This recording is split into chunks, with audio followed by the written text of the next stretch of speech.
నమస్తే, నేను మీ Ashok Kumar. Welcome to our channel. ఎప్పటి నుంచో వైసీపీ వాళ్ళకి చేతైనటువంటి విద్య ఏదైనా ఉందంటే వాళ్ళకు అభివృద్ధి చేయడం అనేది చేత కాకపోగా పక్కన పార్టీలోని ఏదైనా లూప్ హోల్స్ ఉంటే ఆ లూప్ హోల్స్ బట్టి లాగి దాన్ని రొచ్చు చేయడం వాళ్ళకి అలవాటు. అందులో భాగంగా గతంలోనే మనం చూసాం, బాగా అందరూ గుర్తు చేసుకుంటే 2014 నుంచి 2019కి మధ్య ఆ టైంలోనే నారా చంద్రబాబు నాయుడు గారికి అదేవిధంగా పవన్ కళ్యాణ్ గారికి మధ్య పొరపచ్చాలు తీసుకొచ్చి ఏదైతే ప్రత్యేక హోదా అనేది ఒక సెంటిమెంట్గా రగిల్చి ఆటోమేటిక్గా వాళ్ళిద్దరి మధ్య పొరపచ్చాలు తీసుకొచ్చారు. బాగానే ఉండాలి. అయితే అప్పట్లో జగన్మోహన్ రెడ్డి గారు ఇచ్చినటువంటి మాట ఏంది, మేము గన అధికారంలోకి గన వస్తే కేంద్రం మెడలు వంచి మరి మేము మన రాష్ట్రానికి ప్రత్యేక హోదా తీసుకొస్తామని చెప్పినారు. ఎక్కడ ఎవరి మెడలు ఉంచాడో మనకైతే తెలియదు, కానీ కనపడిన ప్రతి చోట్ల మెడలుంచి దాసోహం అని చెప్పేశాడు అప్పట్లో కేంద్ర ప్రభుత్వంలో ఉన్నటువంటి పార్టీలకి. అది మనం స్పష్టంగా చూసాం. ఇటువంటి నక్క జిత్తులు రాజకీయాలు చూసినటువంటి నారా చంద్రబాబు నాయుడు గారు, పవన్ కళ్యాణ్ గారు ఇద్దరు ఏకతాటిపైకి వచ్చి గత ఎలక్షన్లో 2024లో జరిగినటువంటి సార్వత్రిక ఎన్నికల్లో విజయదుంది మోగించారు.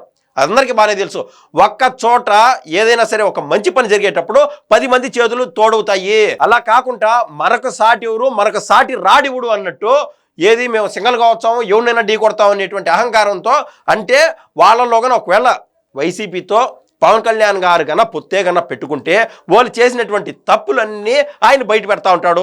సో వాళ్ళిద్దరి మధ్య ఒక వరలో 2 కత్తులు ఎమడం అన్నట్టు వాళ్ళ మధ్య ఏ కోశాన ఏ దశలోనూ పొత్తు అనేది కుదరదు. పవన్ కళ్యాణ్ గారు అవినీతికి జై కొట్టేటువంటి వ్యక్తిత్వం ఆయనకు లేదు.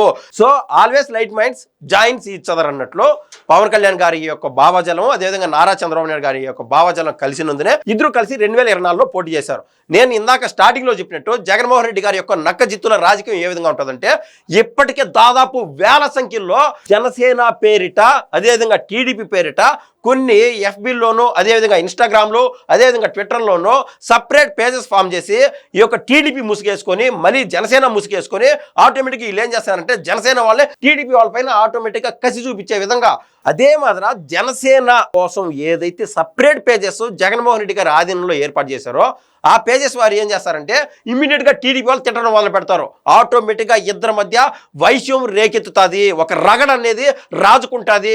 తద్వారా రానున్న ఎలక్షన్లో అటు డి అంటే డి, అటు పవన్ కళ్యాణ్ వర్సెస్ నారా లోకేష్ అని చెప్పడం, అటు చంద్రబాబు వర్సెస్ జనసేన అధినేత అయినటువంటి పవన్ కళ్యాణ్ అని చెప్పడం, ఈ విధంగా పోర్ట్రేట్ చేయడం అనేది వైసీపీ వారి యొక్క ముఖ్య ఉద్దేశం. ఈ ట్రాప్లో అతి కొద్ది మంది పడుతున్నారనమాట. అందులో భాగంగా జనసేనలోని కొంతమంది కొన్ని నియోజకవర్గాల్లో ఉన్నటువంటి వారు రియాక్ట్ అవడం అనేది చాలా బాధాకరము. ఇది ముందుగానే చెప్తున్నాను, ఇంకా ఎలక్షన్కి 3 సంవత్సరాలు ఉండదు. ఇక్కడ జరిగినటువంటి ఎలక్షన్లో కావచ్చు, రానున్న ఎలక్షన్లో కావచ్చు, మేమంటే మేము గొప్ప అని చెప్పి జబ్బలు జరుచుకొని ఈ విధంగా మనం హీరోయిటిక్ పోర్ట్రేట్ చేసుకోవడం అనేది నిజంగా అది హాస్యాస్పదంగా ఉంటుంది. పురాణాల్లో మనం వెతికి చూస్తే అప్పట్లో రామాయణంలో సైతం 10 తలల రావణుని చంపాలంటే రాముడికి కూడా అప్పుడు కొన్ని నెలల పాటు ఆ యొక్క ఘర్షణ జరపాల్సి వచ్చింది, కొన్ని నెలల పాటు యుద్ధం జరపాల్సి వచ్చింది. అటు రావణునే కావచ్చు, ఆయన కొడుకుని కావచ్చు, ఆయన తమ్ముళ్ళని కావచ్చు, వీళ్ళందరినీ చెప్పడానికి చెయ్యి సహకారం కావాల్సి వచ్చింది. అంతెందుకు ఉడతా భక్తి సాయం కింద అప్పట్లో ప్రతి ఒక్కరూ వానరసేన ఎవరైతే అక్కడ సముద్రంలో రాళ్ళు వేయడానికి ప్రయత్నం చేయగా ఆ రాళ్ళు వేసిన ప్రతి రాయి ఆడ ఆ నీళ్ళలో మునిగిపోతానే వచ్చింది. కానీ అప్పట్లో ఆ ఒక్క ఉడత వేసినటువంటి రాయి పైన తేలుతా ఉంటే దాన్ని గ్రహించినటువంటి రాముడు ఆ విధంగా ముందుకెళ్ళగలిగినాడు. సో ఒక విజయంలో లేదా ఒక విజయ పతాకంలో ప్రతి ఒక్క మంచి చెయ్యి ఉండాలనేది నా ముఖ్య ఉద్దేశం. ఇందులో భాగంగా ఒక జనసేన నాయకుడు మాట్లాడినటువంటి ఒక మాట స్పష్టంగా, సరే ఎక్కడైనా సరే ఒక క్యాన్సర్ గడ్డగానే ఒక మనిషికి కన్నా వస్తే అతనికి రాత్రిలో నిద్రపోవడానికో లేదా ఏదైనా పని జరుపుకోవడానికో నొప్పి వస్తూ ఉన్నప్పుడు ఆ క్యాన్సర్ గడ్డని ఆ నొప్పి వారి నుంచి తప్పించుకోవడానికి మాత్రలు తిని పెయిన్ కిల్లర్లు తింటే 2-3 రోజులు బాగానే ఉంటుంది. బట్ ఏమి చేయాలరా అంటే శాశ్వత పరిష్కారం కోసం ఆపరేషన్ చేయాలా, పోస్ట్ మార్టం చేసి ఆ క్యాన్సర్ గడ్డని తీసేస్తే అతను తాత్కాలికంగా పెయిన్ ఉండొచ్చు కాక లాంగ్ రన్లో ఆ యొక్క ఉపయోగం అనేది ఖచ్చితంగా ఉంటుంది. ఆ మనిషికి ఒక లైఫ్ అనేది ఉంటుంది. ఆ రకంగా ఈరోజు నేను చెప్పేది ఏంటంటే వైసీపీ వేసినటువంటి ట్రాప్లో అటు టీడీపీ వాళ్ళు ఇటు జనసేన వాళ్ళు పడకూడదు అని చెప్పడం అనేది నా ముఖ్య ఉద్దేశం. ఇప్పుడు ఆంధ్ర రాష్ట్రంలో జనరల్గా అందరిలో లేదు, కానీ ఎవరైతే తెలుగువారి దైవం నందమూరి తారక రామారావు గారు ఉన్నారో అక్కడ అమరావతి దగ్గర మంగళగిరి ప్రాంతంలో నీరుకొండ వద్ద ఆయన విగ్రహం ఎస్టాబ్లిష్ చేస్తాము, ఆయన విగ్రహం పెడతామని చెప్పి నారా చంద్రబాబు నాయుడు గారు ప్రకటించడం జరిగింది. అదేవిధంగా కేవలం ఆయన విగ్రహం మాత్రమే పెడుతున్నారా? కేవలం ఆయన విగ్రహం మాత్రమే పెడతానని చెప్పి నారా చంద్రబాబు నాయుడు గారు ఏడన్నా చెప్పారా? అలా కాదు. ఆంధ్ర రాష్ట్రాన్ని అటు మెడ్రాస్ నుంచి ఏదైతే చెన్నై తమిళనాడు నుంచి విడిపోయే విధంగా మనకు సపరేట్ రాష్ట్రంగా ఉండాలని చెప్పి ఆనాడు అహర్నిశలు ఆమరణ నిరాహార దీక్ష చేసినటువంటి పొట్టి శ్రీరాములు గారి విగ్రహం పెట్టడం కానీ, అదేవిధంగా ఆదికవి నన్నయ్య గారి విగ్రహం పెట్టడం కానీ, ఇలా దేశం కోసం మన రాష్ట్రం కోసం ఎవరైతే తెలుగు వాళ్ళు గొప్ప గొప్ప వాళ్ళు మన రాష్ట్ర యొక్క పరువుని పతాక స్థాయికి తీసుకెళ్లారో అటువంటి వాళ్ళ విగ్రహాలన్నీ పెడుతున్నాం అని చెప్పి ఏపీ ముఖ్యమంత్రి అయినటువంటి నారా చంద్రబాబు నాయుడు గారు స్పష్టంగా చెప్పారు. అయితే నారా చంద్రబాబు నాయుడు గారు ఇప్పటికీ కూడా ఆ జియో రిలీజ్ చేయలేదు. దాదాపు 14 ఎకరాల నుంచి 17 ఎకరాలు ప్రాంతంలో ఆ యొక్క ఏదైతే స్మృతివనం కోసం ఆయన కేటాయిస్తానని చెప్పడం జరిగింది. అందులో భాగంగా కేవలం విగ్రహాలు పెట్టి వదిలేయడం కాదు, ఆ విగ్రహాల మెయింటెనెన్స్ కోసం ఏదైతే ఖర్చు ఉంటుందో అది పర్యాటక కేంద్రంగా డెవలప్ చేసి ఆడొచ్చేటువంటి డబ్బుతో ఆ యొక్క విగ్రహాల మెయింటెనెన్స్ కావచ్చు, ఆ ఏదైతే ఆ స్మృతివనం మెయింటెనెన్స్ కావచ్చు, ఇంకా మిగులు ఏదైతే బడ్జెట్ కానీ మిగులు ఇన్కమ్ ఏదైతే ఉంటుందో ఆ యొక్క డబ్బులు రాష్ట్ర ఖజానాకు ఉపయోగపడే విధంగా ఆయన ప్లాన్ చేస్తున్నాడు. అందులో భాగంగా కన్వెన్షన్ సెంటర్లు పెట్టడం కానీ, మ్యారేజ్ హాల్స్ పెట్టడం కానీ, ఆడిటోరియంలు పెట్టడం కానీ, అదేవిధంగా మ్యూజిక్ హాల్స్ పెట్టడం కానీ, ఇలా రకరకాల ఆలోచనలతో ఆయన వినూత్నంగా ముందుకెళ్తున్నాడు. ఇట్ మే టేక్స్ టైం, ఖచ్చితంగా ఇది టైం పడుతుంది.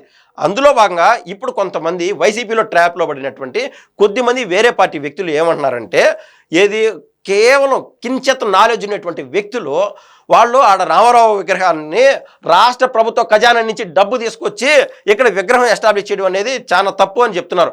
సరే, అందులో కూడా తప్పు లేకపోలేదు. ఆ మాత్రం సపరేట్గా ఒక పార్టీకి సంబంధించినటువంటి వ్యక్తిగా రామారావు గారు చూడడం అనేది ఖచ్చితంగా తప్పని నేను చెప్తున్నా. ఎందుకంటే రామారావు గారి యొక్క ఏదైతే ఆయన లైఫ్ హిస్టరీ కన్నా తెలుసుకుంటే అందరికీ బాగానే ఉంటుంది. ఆయన కేవలం ఒక పార్టీకి పరిమితం చేయాలని చెప్పి కొంతమంది పడినటువంటి ఏదైతే కుటిల యత్నాలు ఉన్నాయో అది సఫలీకృతం అయ్యే విధంగా అందరూ ముందుకు తీసుకెళ్తున్నారు. కొంతమంది ఏదైతే కీచకులు, ఏది రామారావు గారు గతంలో ఆయన ముఖ్యమంత్రిగా పనిచేసినటువంటి కాలంలో పటేల్ పట్వారీ యొక్క వ్యవస్థని ధ్వంసం చేశారు. అదేవిధంగా మున్సిపల్ వ్యవస్థను ధ్వంసం చేశారు. ఇంకా మహిళల విషయానికి వస్తే స్థానిక సంస్థల్లో ఎన్నికలు ఏదైతే ఉంటాయో వాటిలో మహిళలకు రిజర్వేషన్ కల్పించారు. బీసీలకు 20% పైన రిజర్వేషన్ కల్పించారు. అదేవిధంగా ఆయన దేశ స్థాయిలో ఇప్పుడు ఏదైతే ఎన్డీఏ కూటమి ఏళ్తాందో, ఎన్డీఏలోని ముఖ్య పార్టీ అయినటువంటి బీజేపీ పార్టీ ఏళ్తాందో ఆ పార్టీకి ఊపిరి పోసినటువంటి వ్యక్తి కేవలం రామారావు గారు అని చెప్పి గుండె పైన చేసుకొని ధైర్యంగా చెప్పగలుగుతాను.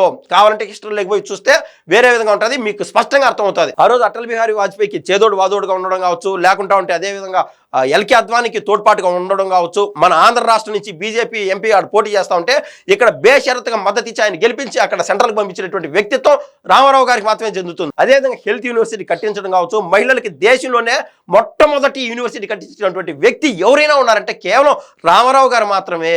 ఇటువంటి గొప్ప వ్యక్తిని పట్టుకొని కేవలం ఒక పార్టీకి అంటగట్టి ఆయన ఒక పార్టీ వ్యక్తిగా చూసి ఆయన విగ్రహాన్ని కన్నా కడితే మేము ఒప్పుకోనని చెప్పడం అనేది చాలా విడ్డూరం, చాలా హాస్యాస్పదం.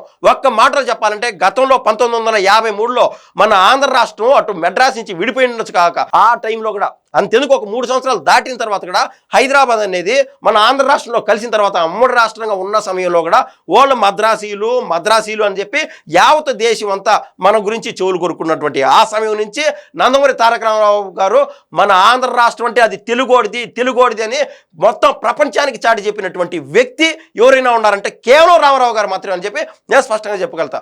అటువంటి వ్యక్తిని పట్టుకొని ఒక విగ్రహం కడతా ఉంటే అక్కడ రగడ చేయడం అంటే మీకు ఏది పని ఉండదో కేవలం ఇటువంటి ఏదైతే చిన్న చిన్న ఎలిమెంట్స్ ఉంటాయో ఏది 10 మంది ఎవరైతే కోరుకుంటారో 10 మందిలో దాదాపు 8 మంది రామారావు గారు అంటే ఒక సపరేట్ అభిమానం ఉంటుంది. కొంతమంది ఇళ్లలో దేవుడు ఫోటోలు పక్కన కూడా రామారావు గారి ఫోటోలు ఉంటాయి. అంటే శ్రీకృష్ణుడు ఎలా ఉంటాడో వాళ్ళకి తెలియనటువంటి వ్యక్తులు కూడా క్యాలెండర్ రూపంలోనో లేకుంటే పటం రూపంలోనో రామారావు గారి మొహాన్ని పోలినటువంటి ఆ యొక్క చిత్రాన్ని పెట్టుకొని పూజించుకుంటా ఉన్నారు ఇప్పటికీ కూడా. అయితే ఇప్పుడు క్లారిటీ ఇవ్వాల్సినటువంటి సమయం అయితే ఆసనమైంది. ఇప్పటిదాకా మీరు అన్నట్టు ఏదో ప్రభుత్వ ఖజానా నుంచి డబ్బులు తీసుకొచ్చి విగ్రహాలు కడుతున్నారు అన్నా కదా. విగ్రహాలు ప్రభుత్వ ఖజానా నుంచి తీసుకొచ్చే కట్టడం లేదు. రామారావు గారికి ఏదైతే రుణం చూపించుకున్నామో రుణం చూపించాలా అవకాశం దొరికిన ప్రతిసారికి ఆయనకి జేజేల పలకాలన్నిట్టు తప్పించేటువంటి వ్యక్తులు తెలుగు ప్రజలు కోట్లు ఇప్పటికీ ఉన్నారు. అటువంటి వ్యక్తులు ఇప్పటికీ ఏ విధంగా తృప్తి పడాలా, ఏ విధంగా రామారావు గారికి సేవ చేసుకుని ఉండాలా అనేటువంటి వ్యక్తులు 10 రూపాయలు కాదు కదా 10,000 ఇచ్చేవాళ్ళు ఉన్నారు, 30,000 ఇచ్చేవాళ్ళు ఉన్నారు, 1,00,000 ఇచ్చేవాళ్ళు ఉన్నారు, ₹1,00,000 రామారావు విగ్రహాన్ని కోసం ఇచ్చేటువంటి వ్యక్తులు ఇప్పటికీ రెడీగా ఉన్నారు. అటువంటి వ్యక్తులు ఎవరైతే ఉన్నారో కేవలం వాళ్ళ దగ్గర నుంచి ఫండ్ తీసుకొచ్చి ప్రత్యేకంగా రామారావు గారి అభిమానులు దగ్గర ఆ ఫండ్ తీసుకొచ్చి ఆ విగ్రహాన్ని ఏర్పాటు చేస్తారు తప్ప ప్రభుత్వ ఖజానా నుంచి ₹1 అంటే ₹1 కూడా ఇవ్వట్లేదు. అండ్ బిఫోర్ దట్ నేను క్లారిటీగా చెప్తున్నాను, ఇప్పటికీ జీవో కూడా రిలీజ్ కాల. ఈ జీవో రిలీజ్ కాకముందే ఒక వ్యక్తి మాట్లాడినటువంటి మాట ఖచ్చితంగా దానికి స్పష్టతనిచ్చి ఈ వీడియోని అయితే ఎండ్ చేస్తాను. జనసేన పోలవరం కాన్స్టిట్యున్సీ నిన్న మీడియాలో ఒక విషయం మాట్లాడాను. ఏం మాట్లాడాను? ఎన్టీఆర్ విగ్రహం మీరు కట్టండి, అది మీ సొంత డబ్బులతో కట్టుకోండి సార్, లేదా పార్టీ ఫండ్ నుంచి కట్టుకోండి, ప్రజల సొమ్ముతో కట్టడం తప్పు, దానికి మేము వ్యతిరేకం అని చెప్పాను. చాలా మంది ఇక్కడ దాకా బాగానే ఉండదు. మనం చెప్తున్నాడు సార్ మీ డబ్బులతో సొంత డబ్బులతో కట్టుకోండి సార్, ఇది లేనిపోని రగడ అనవసరం. ఏదైతే ఇక్కడ ఆ ప్రాంతంలో కడుతున్నారు విగ్రహాలు, నేను చెప్పినట్టు ఆదికవి నన్నయ్య మొదలు సినీ ఇండస్ట్రీలో ఎవరైతే ఏఎన్ఆర్ గారు మన తెలుగు వాళ్ళ యొక్క ప్రభావం దేశవ్యాప్తంగా దశ దిశలా వ్యాప్తి చెందించారో వాళ్ళ యొక్క ప్రతి ఒక్కరు విగ్రహాలు పెడుతున్నారు. ఒక జాక్పాట్ విషయం ఏమన్నా ఉండదంటే, ఒకవేళ మన ఆంధ్ర రాష్ట్రం కోసం ఉమ్మడి రాష్ట్రం కోసం అప్పటి నుంచి సీఎంలుగా పనిచేసినటువంటి వ్యక్తులు ఫోటోలు పెట్టాల్సి వచ్చా కూడా మన జగన్మోహన్ రెడ్డి గారి ఫోటో కూడా అక్కడ ఉంటుంది ఖచ్చితంగా. నేను స్పష్టంగా చెప్పగలుగుతున్నా అది జరుగుతున్నటువంటి విషయం. అసలు ఇప్పుడు దాకా జియో రిలీజ్ కాల, ఈ మనిషికి ఎందుకు అనవసరంగా లేనిపోని విషయాన్ని నేను తలకేసుకొని మనం చికెన్ తిన్నాం కదా లేకపోతే మటన్ తిన్నాం కదా అని చెప్పి మెడలో ఆ యొక్క ఎముకలు కట్టుకొని తిరిగేటువంటి వ్యక్తిత్వం ఎందుకు? గతంలో పవన్ కళ్యాణ్ గారు చాలాసార్లు స్పష్టంగా చెప్పారు, నేను ఇచ్చినటువంటి లైన్ దాటితే నా పార్టీలో అవసరం కూడా లేదని చెప్పి ఆయన చాలాసార్లు చెప్పారు. ఇలాంటి వాళ్ళ వల్లే ఖచ్చితంగా పార్టీల మధ్య పొరపచ్చాలు వస్తున్నాయి.